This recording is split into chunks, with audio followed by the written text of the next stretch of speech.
Good morning, guys. Welcome to Midweek Mindset with Annetta and Emily. We're excited to be coming to you early in the morning so that we can get a good start on our Wednesday.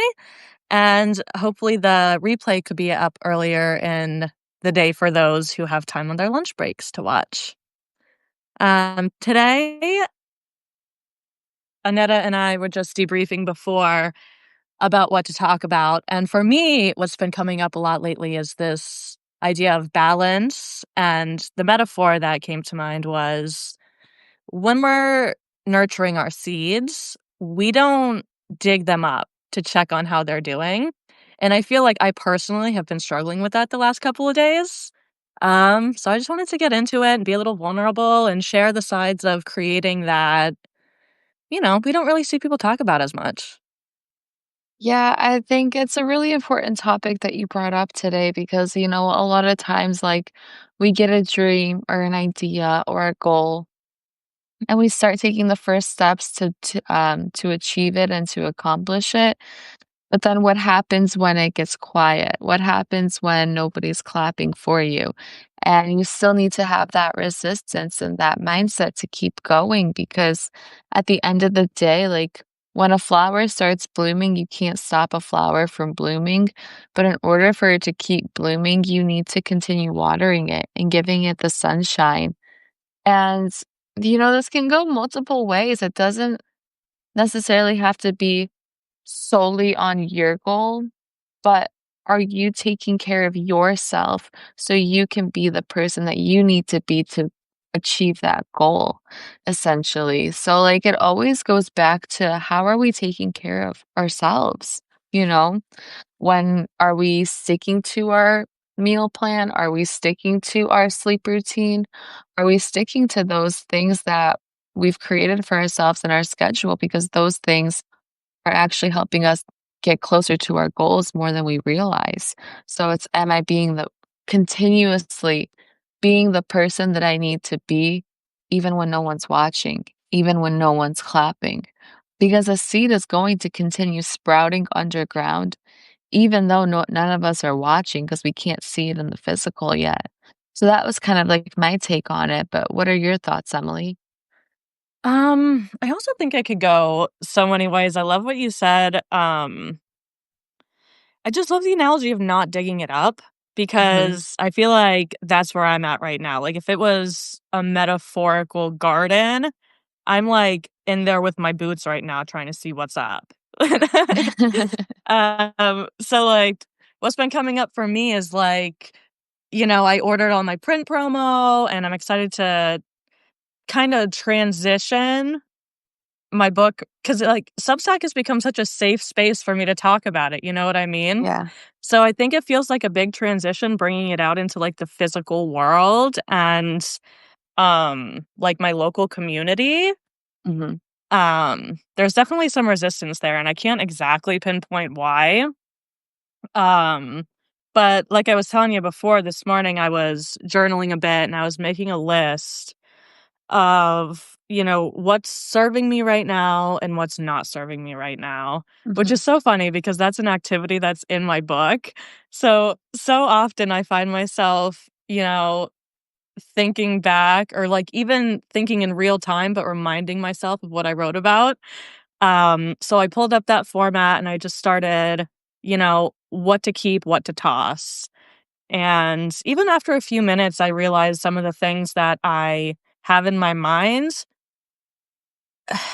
I don't need to be putting the pressure there because what already exists is working and functioning, and that's all I really need. You know what I mean? So just because I have this huge vision for it, I've got to learn that patience while those seeds take root. Yeah, I think having patience is like one of the biggest keys when you're in the process of becoming, because a lot of times the goal can be is a material thing, but what kind of person do you need to be while achieving that goal? It's like, for example, if you want to be somebody who is, I don't know, I guess stay-at-home mom and runs her own online businesses or is a full-time Substack writer, what kind of actions does that person need to be, and what kind of person does that person need to be? What time does she wake up? Does she wake up at 5 a.m. or does she wake up at 11 p.m.? Does she drink 3 cups of coffee a day? Does she drink 1 cup of coffee a day? Does she wear sweats or does she dress up every day or wear casual? It's really becoming that person and into that identity because, for example, like if you want something, you're going to have to act like you already have it. So if you act like you already have it by becoming that person one day at a time, then you'll eventually get there because, success principles, they don't change, like patience, having resilience, staying consistent. Those are the things that you have to be willing to do, even when it's not seen yet. And I think a lot of times when you say, like, not digging up the seed, to tie that into reality for us humans. For example, if you're working on building a more positive mindset and you're working on talking positive to yourself every day, and then you get triggered, and then you just start being mean to yourself or saying negative things, that's a form of digging up the seed because you've already stopped watering it. You've went back and you've tried to dig it up and go to old habits and say like, "Hey, like, what's going on? Like, is the seed ready yet?" No, it was actually a test. So that's also like my perspective on it. I don't know if that makes sense.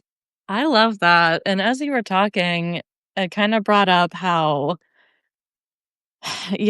where I am now is where I used to wish to be. Like, where I am Mhm. now was the goal then, which is great to keep, like, setting different goals, but I think, you know, maybe reflecting on the seeds that have already come up and exist around me already, um, so many things have panned out. Like, I went from full-time work and I was like, "Oh my gosh, I don't wanna do this anymore." So I, started with, like, an idea about writing a book, and then I started to dabble more and more into it, and I transitioned out of the workforce, and 2 years later, it's all here and ready, So it really is that consistency in those small actions, and getting out of your own way. That's been, like, playing in my head the last, like, day or so. It's like, "Get out of your own way."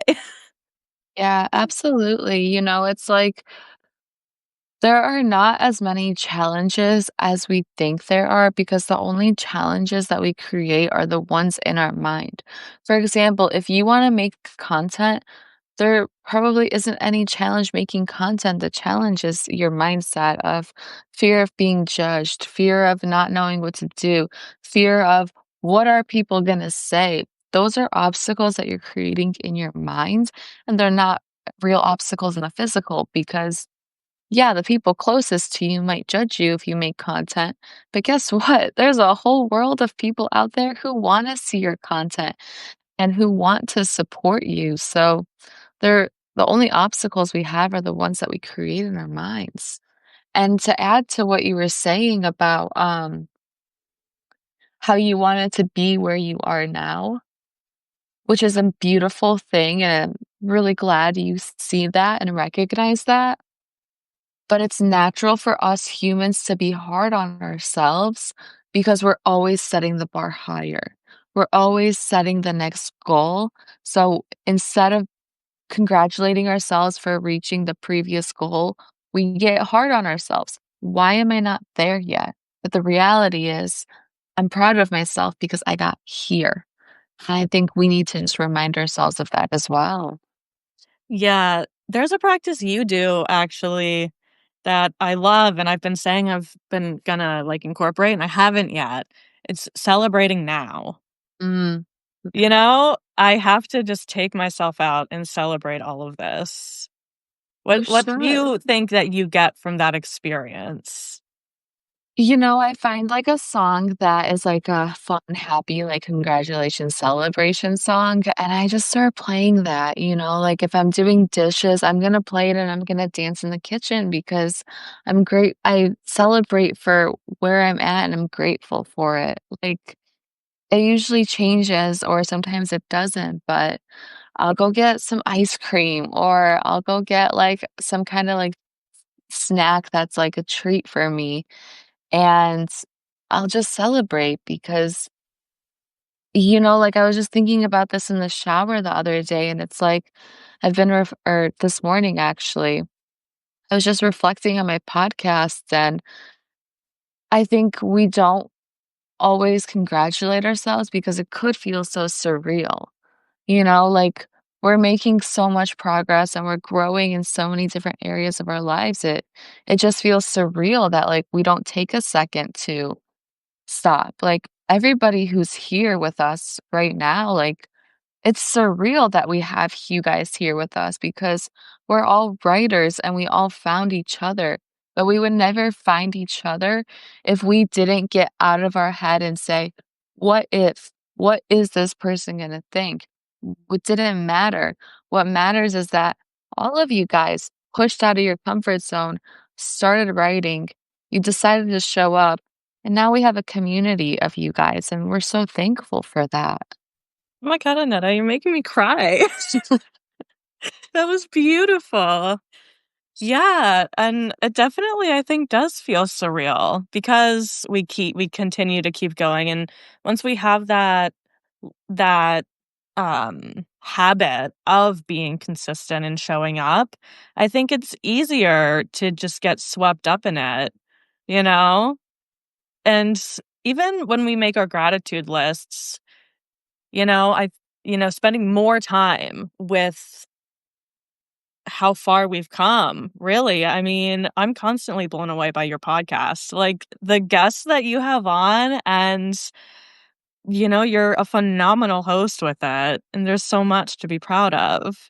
Sometimes I feel like we're more proud for one another than we are for ourselves. Yeah, and that's actually a really great point. Like, thank you for saying that. But also, like, it's easier for us to be proud for somebody else because it's the nurturing part in us. We're just used to nurturing and being there for others, which is a beautiful thing. But we need to stop and say, write down everything that you've accomplished this year so far. We're halfway into the year, and you and I have been doing this for about 6 months, I feel like. Has it been 6 months already? I don't think Or when it's did been we start? 6. I think you've been doing it with Grace for 6 months. Okay. But, Think I mean, we're like a solid 4 at least. exactly 4 months of, like, being here and showing up, and the seeds, like, the what's blooming is the people and the community that we've created. Like, I always say, like, quality over quantity. You always want quality over quantity. You can have a million followers, but if they're all bots or, like, people who are nothing related to your niche, what value do they bring? But if you have 1,000 solid followers and they consistently stay up to date with your content, it is so much better. So I always say quality over quantity. And the people will come, the numbers will grow. Just stay authentic, stay you, because there's nobody in this world like you. There's nobody in this world like you, Emily. There's nobody in this world like and everybody who's on this chat. So embrace that, you know? I always say, like, embrace that because that's your superpower. Absolutely, and I think, that kinda goes into letting go of an element of control. And as you were also talking, I thought of how, the universe delivers in unexpected ways. So even if, like, the vision we create of or the idea that we wanna see through, how often does it actually pan out that way? Because yes, the seed blooms, but it looks nothing like what we planted. Mhm. Yeah, I think that's one of the thing. It's like you have to know that if something doesn't work out the way that you want it to, you just have to believe that it's gonna work out better. For example, like I always say, like, if something works out for you, it's God's direction. If it doesn't work out for you, it's a redirection to something better. And I can say that with so many different examples in my life. For example, when I was working at my dream salon, like I prayed to get it to work there, like literally 5 years before I went to beauty school. And then the last salon that I worked at was my dream salon. So then I thought that was a phenomenal door. But then when it closed, I was like, kind of like, "Well, I don't know what's happening." I wasn't bitter about it, I was just like, "Okay, like, if this was a really good door, then a better one has to open." And then a better one opens, and I was able to go travel and live abroad for about a year, so never be bitter when a good door closes, you know? It's so easy to, but it when you get into the gratitude mindset of there's 2 things, having gratitude and choosing to see the good in everything. Like, when I got fired from the salon, I said they're like, "Alright, we're gonna let you go." I was like, "Cool, thank you." I literally had no idea what was going on, but I was like, "Wow, thank you so much. I hope you have a wonderful weekend." And then I packed up my stuff and I left. I'm not kidding you.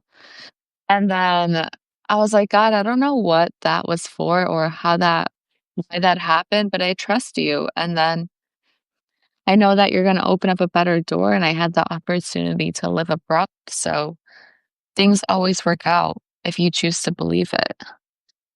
Yeah, that's something I've really come to adopt is to look for the lesson in these Yeah, things, because asking that question for me allows me to kind of zoom out and look at it objectively instead of feeling it subjectively or like it happened to me. You know, like you were saying, things happen for us. That door closed for a reason. Let's see what exactly. we can always choose to be bitter or better. That's so facts. And that's so funny because when in my husband's old band, they did 2 EPs and one was bitter and then the next one was better. And that's so funny. It just reminded me of that. Yeah, you can choose to be bitter or better. That's true. It's like you can choose one, but you can't choose both. Yeah. And that's got me thinking like individually we have to define what better looks like. You know, for me, like in my growth and in my practices, I like the phrase, how can I be better today than I was yesterday? Yeah, Because that way it's not putting this grandiose expectation on myself. But if I faltered in some way, I can go into the following day with the knowledge of that and the intention to look for it and address it if it comes up. exactly. It's like, how can you be better than who you were yesterday? Because nobody knows you like you. Nobody is you. And yeah, there might be people in similar niches or similar careers as you, but there's nobody like you. So what can you do to be better? I think that's a really powerful mindset shift as well, because when you understand that your only competition is who you were yesterday, then it's a total game changer. Because what you're doing today is setting you up for tomorrow. The past is already gone.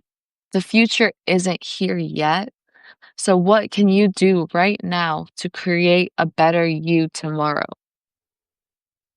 Yeah, that's so beautiful. I think it can be hard to harness those thoughts, like, as we're going about our days, because life seems to happen to us. But if we stop and look around, oh my gosh, what have I done? I don't know, Yeah, but your profile there we picture's go. cute. Oh, thank you. I'm back. Yeah, so looking for the lesson in things and being grateful that they come up, because it can feel like things are falling apart, but really they're just washing away what we're not gonna need. Are falling into place. I'll tell you this, when I was going through another real life example, I remember I decided that I was going to leave my ex husband and we were going to go our separate ways. I went to my friend's house to just hang around some people so I wasn't sitting in my room just pondering and on thoughts on thoughts on thoughts. And I remember I didn't even make the decision to move out yet, but the next day when I woke up at my friend's house, I was like, "You know what? I think I'm just gonna move out and I'm just gonna do it." And they were like, "Oh, like, I'm sorry that you're going through that." And I said, "No, don't be sorry. Like, what seems like is falling apart is actually falling into place." You know, it's like you cannot hold earn your new life if you don't let go of your old life. Things started to fall apart because I told myself, I want better. I know I deserve better than this. Like, this is not, I'm, I don't have to live in constant chaos. And when I started to say those things, all of the low hanging fruit started to fall off. And I couldn't grab the new fruit if I was still holding on to the low hanging fruit. So it's like when you decide that you want better, yeah, you're gonna go through an isolation phase. That isolation phase is literally you being that seed underground, sprouting your roots. And then when you're ready for the world to see you, then you're gonna bloom into the flower. It's like a caterpillar. Nobody sees what the caterpillar goes through on the inside because that's his isolation season. But what happens when that caterpillar comes out? Oh my God, there's a butterfly. Oh my God, there's another really pretty butterfly. Oh my God, over there's another butterfly. Everybody wants to see them because they're so pretty. So that's also like us. Our isolation period and our testing times are time to grow. Absolutely. Absolutely. Lots to think about. Yes. Any closing thoughts for today? I know you have another call to hop on to. No, let's see, we're good on time, but closing thoughts for let's see what you listen. For me, it's remembering to be comfortable, not satisfied. That's true though. That's a good point though. It's like being comfortable, but like learning to continue to have that growth mindset of yes, like I'm doing the right thing, but knowing that there's always something better. So that's also a good mindset to have because learning to be uncomfortable to get more and to understand that there is good out there. Because if there's one thing I can leave with you guys with is that there are good things out there. There are good relationships out there. There are nice clothes. There are nice cars. Who says you're not worthy of it? The only person saying you're not worthy of it is that little voice in your mind that you need to turn off. So you are worthy of all of the things that life has to offer that are good and great. I love that. I'll sign off with a little accountability for myself. I'm gonna chill Mm. out. I'm gonna let the process do its thing, and yeah, I'm just gonna transmute my energy differently today and let things be and be grateful for what's already happened. Absolutely. Thank you guys for joining us today, and we look forward to seeing you next week. I hope you have a wonderful rest of your week. Yep, enjoy the day, guys. Good to see you.